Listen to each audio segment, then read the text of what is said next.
Boss की बीवी कहानी का अगला भाग। पिछली कहानी में आपने सुना था कि बॉस मुझे अपने घर कुछ जरूरी फाइल लेने के लिए भेजते हैं। तब उनकी वाइफ मुझे रिझाने की कोशिश करती है। अब आगे। अचानक उसका मोबाइल बज उठा। उसने साइड में पड़े मोबाइल को उठाकर देखा तो उसके बॉस का फोन था। शशांक का नाम देखकर सुमन भी मुस्कुरा दी।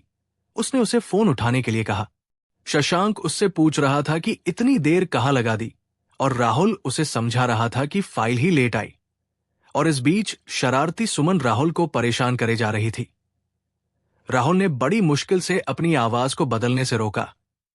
उसे डर लग रहा था कि कहीं बॉस को शक ना हो जाए, पर वो बेचारा ये नहीं जानता था कि उसके बॉस ने ही ये सब प्लान किया है और उसे सब मालूम है। राहुल जल्दी से वहां से निकलकर ऑफिस चला गया। शाम को वो जब घर आया तो सबाना ने उसे शॉपिंग में लाई हुई चीजें दिखाई और इशारा से ये भी बताया कि कुछ सामान ऐसा है जो रात को सोते वक्त दिखाएगी। राहुल समझ गया कि आज उसने अपने लिए कपड़े लिए हैं। 8 बजने वाले थे। डिंपल सरदारनी का फोन 2 बार आ चुका था सबाना के पास। सभी लोग पहुंच चुके थे। वो सभी सबाना और राहुल का वेट कर रहे थे। आज सबाना ने कल से कुछ ज्यादा बढ़िया कपड़े पहने हुए थे। कल तो वो नाइट सूट में ही चली गई थी। आज उसने एक नई और सुंदर सी टी शर्ट पहनी हुई थी जो वो आज ही लेकर आई थी। राहुल को वो थोड़ी अजीब सी लगी, पर कपड़ों के लिए वो सबाना को कुछ कहकर पिछड़ा हुआ नहीं कहलाना चाहता था। वो दोनों सरदार जी के घर की तरफ चल दिए। वो जैसे ही पहुंचे 3 पत्ती की गेम स्टार्ट हो गई। राहुल ने तो नोट ही नहीं किया कि आज किस किसने कैसे कपड़े पहने हैं। पत्ते बांट जाने के बाद उसकी नजर सबसे पहले सुमन पर पड़ी, जिसने आज एक ब्लैक ड्रेस पहनी हुई थी। अब उसका खेल में मन नहीं लग रहा था। उसने 2 ब्लाइंड के बाद ही अपने पत्ते देख लिए। गेम नॉर्मल वाली थी और उसने पास सिर्फ इक्के को छोड़कर कुछ खास नहीं आया था, इसलिए उसने पेक कर दिया। और ये पेक उसने इसलिए भी किया ताकि वो आराम से कमरे में मौजूद हर हसीना को देख सके। शशांक की नजर भी खेल से ज्यादा राहुल की नजरों पर थी। वो देख पा रहा था कि किस अंदाज से राहुल उसकी बीवी को देख रहा है। वैसे तो सुमन ने उसे दोपहर को फोन करके सब कुछ बता दिया था कि आज राहुल के साथ उसने क्या क्या किया, लेकिन जिस अंदाज से वो अभी सुमन को देख रहा था, उसे अपनी आगे की योजना सही से बनती हुई दिखाई दे रही थी। राहुल अभी सुमन को देखने में बिजी था ही कि उसकी नजर डिंपल सरदारनी पर गई और उसकी तो आंखें फटी की फटी रह गई। उसकी तो समझ में नहीं आ रहा था कि ये एक ही दिन में सब लेडीज को हो क्या गया है।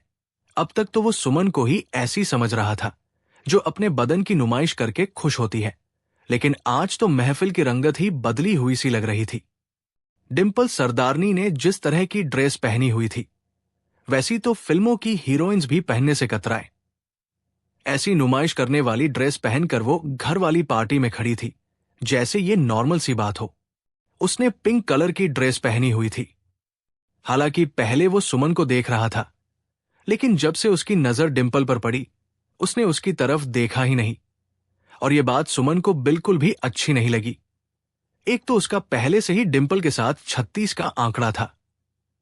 वो दोनों एक दूसरे से ज्यादा सुंदर दिखने की होड़ में कुछ ना कुछ करती ही रहती थी। हालांकि दोनों एक दूसरे से काफी अच्छी तरह से बातें करती थी। सबके सामने भी वो यही दिखाती थी कि दोनों में अच्छी खासी दोस्ती है, लेकिन दोनों अंदर ही अंदर अपनी खास दुश्मनी निभाने से कभी भी पीछे नहीं हटती थी। और यही कारण था कि कल रात को सुमन की वो रेड ड्रेस देखने के बाद आज डिंपल मार्केट से उससे भी ज्यादा सुंदर दिखने वाली ऐसी ड्रेस लेकर आई थी। सबाना ने जब उसे उस ड्रेस में देखा तो उसे मना करना भी चाहा, लेकिन उसके मामले में वो ऐसे दखल नहीं देना चाहती थी, इसलिए कुछ ना बोल सकी। डिंपल जब किचन से कुछ कोल्ड ड्रिंक्स लेने गई तो सुमन भी उसके पीछे पीछे चली गई। सुमन, हाय कहना पड़ेगा डिंपल, आज तुम कमाल की लग रही हो। डिंपल मुस्कुराते हुए, थैंक्स, तुम भी काफी अच्छी लग रही हो। वैसे ये ड्रेस तुम्हारी कल वाली ड्रेस के सामने कुछ नहीं है ना? वो शायद अपनी और तारीफ सुनना चाहती थी। सुमन ने कहा, सभी लोग तुम्हें ही देख रहे हैं। डिंपल, अच्छा जी, कौन देख रहा है मुझे? जरा मैनू भी तो 10 सुमन, वैसे तो सभी, लेकिन खासकर राहुल, वो तो तुम्हें देखकर अपनी नजर ही नहीं हटा रहा। राहुल का नाम सुनकर डिंपल के चेहरे के एक्सप्रेशंस ही बदल गए। सोसाइटी के सबसे सुंदर मर्द पर तो सभी की नजरें थी, शायद डिंपल की भी थी, और इसलिए उसका नाम सुनते ही उसके चेहरे पर अलग ही तरह का गुलाबीपन आ गया। सुमन को समझते देर नहीं लगी कि सरदारनी के दिल में भी राहुल के लिए कैसी भावना है। डिंपल, अच्छा, सच में वो देख रहा था। आज तक तो उसने देखा नहीं, अपनी बीबी के पीछे ही लगा रहता है, लल्लू कहीं का। अब तो सुमन पक्का समझ गई कि असली माजरा क्या है।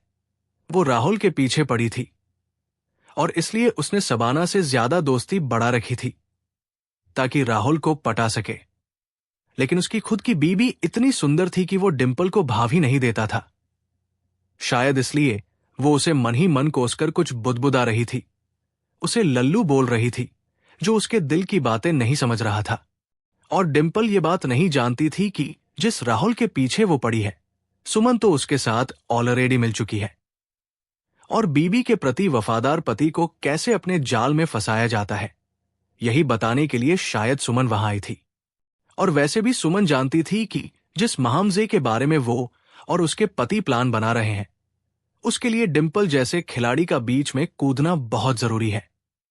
एक एक करके ही वो आखिर में जाकर सभी को अपने खेल में शामिल कर पाएंगे, और इसके लिए अभी कुछ करना पड़ेगा। डिंपल, अगर तुम चाहो तो वो तुम्हारे पीछे भी लग सकता है। इनफैक्ट तुम उसके साथ वो सब मजे ले सकती हो जिसके बारे में आजकल सोचा करती हो। मैं उसको बोलूंगी तो वो मेरी बात बिल्कुल नहीं टालेगा।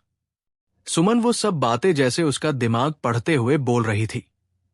सुमन की बात सुनकर आश्चर्य के साथ डिंपल का मुंह खुलता चला गया।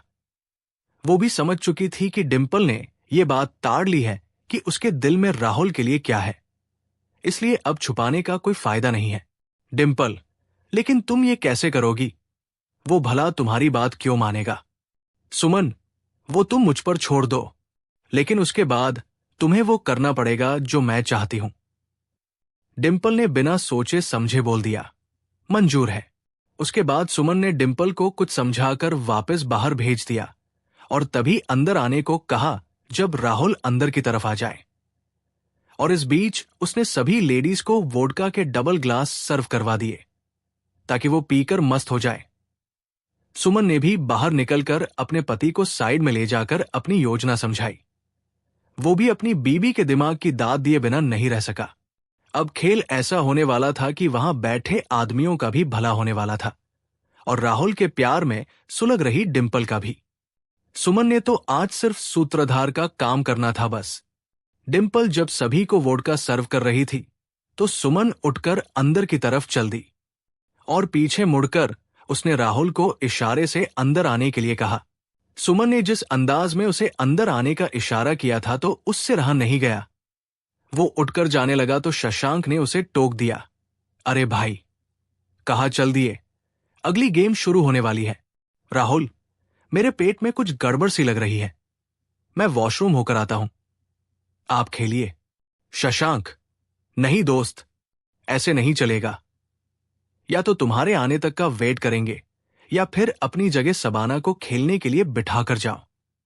वैसे तो ऐसा जरूरी नहीं था कि वो 3 पत्ती का खेल खेले ही। कपूर साहब भी बोल पड़े, हाँ भाई, ऐसे तो खेल बीच में ही रुक जाएगा। इससे अच्छा अपनी वाइफ को बोलो कि आकर बैठ जाए। जब तुम वापस आओ तो वहां से आगे तुम खेल लेना। राहुल के साथ सबाना अक्सर घर पर भी ये खेल खेला करती थी, इसलिए राहुल को खेल की चिंता नहीं थी। उसे बस ये डर था कि कहीं इन सब मर्दों के बीच बैठने से वो मना ना कर दे। उसने सबाना की तरफ देखा जो उनकी बातें बड़े गौर से सुन रही थी।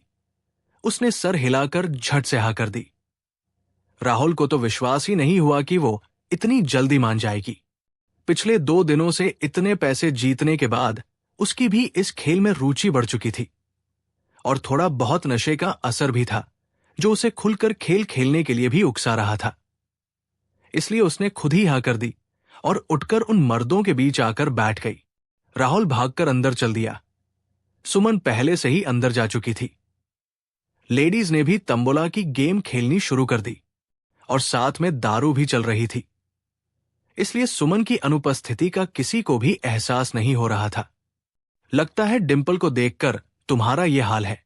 डिंपल का नाम सुनते ही राहुल ने भी ठीक उसी तरह से चौंक कर उसे देखा जैसे डिंपल ने राहुल का नाम सुनकर उसे देखा था।